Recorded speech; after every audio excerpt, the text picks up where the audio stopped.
নমস্কার।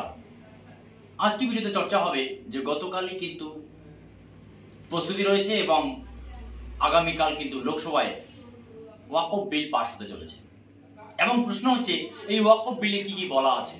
এবং হ্যাঁ, এই মুহূর্তে সরকারের পক্ষে রয়েছে 294, বিরোধীর পক্ষে রয়েছে 248, একজন কোনো দিকেও নেই।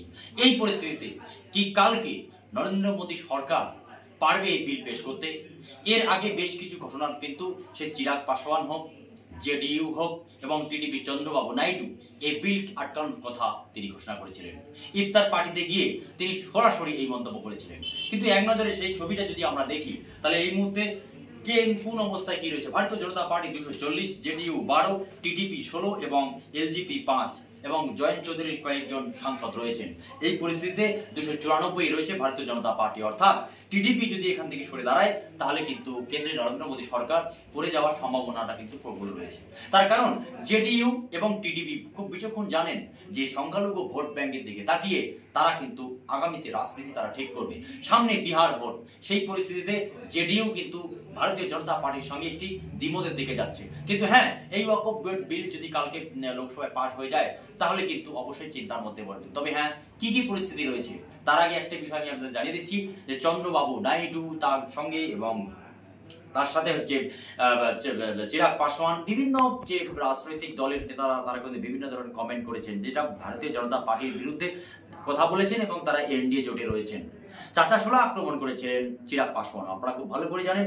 কিন্তু সব থেকে মজার বিষয় হচ্ছে এই বিল পাস হলে সংখ্যালঘু মুসলিমদের পরিস্থিতি কোথায় দাঁড়াতে পারে সেই বিষয়ে কথা বলছি। কিন্তু তার আগে সঞ্জয় সিং তিনি দাবি করেছিলেন, তিনি সরাসরি একটি কথা বলেছিলেন যে এই ওয়াকফ বিলের মূল উৎস কি, যে ভারতীয় জনতা পার্টির বক্তব্য ছিল যে 12,000 ইনকাম করা হবে এবং আপনি যদি মুসলিম হন তাহলে 5 বছর আপনাকে প্রমাণ করতে হবে যে আপনি মুসলিম কি মুসলিম না, তারপরে আপনি দান করতে পারবেন। এবং সরকার জমি জরিপ করবে অনলাইনে, সরকার মনে করলে জমি অধিগ্রহণ করতে পারবে এবং ঈদগাহ, কবরস্থান এবং মসজিদ সমস্ত জেলা ওয়াইজ একজনকে আগে কালেক্টর ছিল ডিএম পদমর্যাদায়, এবার একজন অরাজনৈতিক ব্যক্তি চুজ একমাত্র ভারতীয় জনতা পার্টি করবে যে কোন ব্যক্তি সেই জেলা ওয়াইজ সেই জমির পরিমাণটাকে দেখভাল করবে। এই পরিস্থিতি গতকালকে যদি এই বিল আসে, এই বিল আসার পরে কিন্তু একটা দুধ কা দুধ পানি কা পানি হবে। হয় গোটা বৃহৎ দেশ জুড়ে আন্দোলন হতে পারে, অথবা এই নরেন্দ্র মোদী সরকার পড়ে যাওয়ার সম্ভাবনা কিন্তু প্রবল।